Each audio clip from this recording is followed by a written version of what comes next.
ಬೆಳಗ್ಗೆಗೆ ಇಡ್ಲಿ ಮಾಡ್ಕೊಳ್ಳೋಣ ಅಂದ್ಬಿಟ್ಟು ನೈಟೇ ಇಟ್ಟು ರುಬ್ಬಿಟ್ಟಿದ್ದೆ. ಯಾವಾಗ್ಲೂ ಉಕ್ಕಿ ಚೆಲ್ಲೋಗೋದು. ಇವತ್ತು 2 ಪಾತ್ರೆಗೆ ಹಾಕಿಟ್ಟೆ, ಸ್ವಲ್ಪನೂ ಕೂಡ ಉಕ್ಕಿರಲಿಲ್ಲ. ಸರಿ ಉಕ್ಕಿಲ್ಲ ಅಂದರೆ ಇಡ್ಲಿ ಮಾಡಿಕೊಂಡ್ರೆ ಚೆನ್ನಾಗಿಲ್ಲ ಅಂದ್ಬಿಟ್ಟು ಸರಿ ದೋಸೆ ಮಾಡ್ಕೊಂಡು ಅಂದ್ಬಿಟ್ಟು ದೋಸೆಗೆ ಆಲೂಗೆಡ್ಡೆ ಕುರ್ಮಾ ರೆಡಿ ಮಾಡ್ಕೊಳ್ಳೋಣ ಅಂತ ಮಾಡ್ಕೊತಾ ಇದ್ದೀನಿ. ಆವಾಲು ಚಟ್ನಿ ಪಲ್ಯ ಮಾಡ್ತಾನೆ ಇರ್ತೀವಲ್ಲ, ಸಿಂಪಲ್ ಆಲೂಗೆಡ್ಡೆ ಕುರ್ಮಾ ಏನಿಲ್ಲ.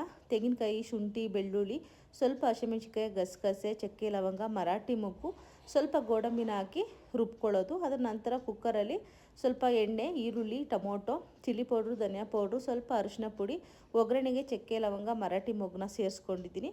ಸ್ವಲ್ಪ ಕೊತ್ತಂಬರಿ, ಪುದೀನ ಹಾಕಿ ನಾವು ಕಟ್ ಮಾಡಿ ಇಟ್ಕೊಂಡಿರೋ ಆಲೂಗೆಡ್ಡೆನ ಹಾಕ್ಬಿಟ್ಟು ನಾವು ರುಬ್ಬಿಟ್ಕೊಂಡಿರೋ ಮಸಾಲೆನ ಹಾಕಿ 1-2 ವಿಸಿಲ್ ಕೂಗಿಸ್ಕೊಂಡ್ರೆ ರುಚಿಯಾಗಿರೋಂಥ ಆಲೂಗೆಡ್ಡೆ ಕುರ್ಮಾ ರೆಡಿ ಆಗುತ್ತೆ. ದೋಸೆ ಜೊತೆ ಅಂತೂ ತುಂಬಾ ಚೆನ್ನಾಗಿತ್ತು. ಹಾಗೆ ಪ್ಲೈನ್ ದೋಸೆ ಮಾಡಿಕೊಂಡೆ. ಲಾಸ್ಟಲ್ಲಿ 1-2 ದೋಸೆ ಕರಿಬೇವು ಸೊಪ್ಪಿನ ಚಟ್ನಿ ಪುಡಿ ಇತ್ತು ಅಂತೇಳಿ ಪುಡಿನ ಹಾಕ್ಬಿಟ್ಟು ಪುಡಿ ದೋಸೆ ಥರ ಮಾಡ್ಕೊತಾ ಇದ್ದೀನಿ. ತುಂಬಾ ರುಚಿಯಾಗಿತ್ತು ದೋಸೆ ಕುರ್ಮಾ ಜೊತೆ.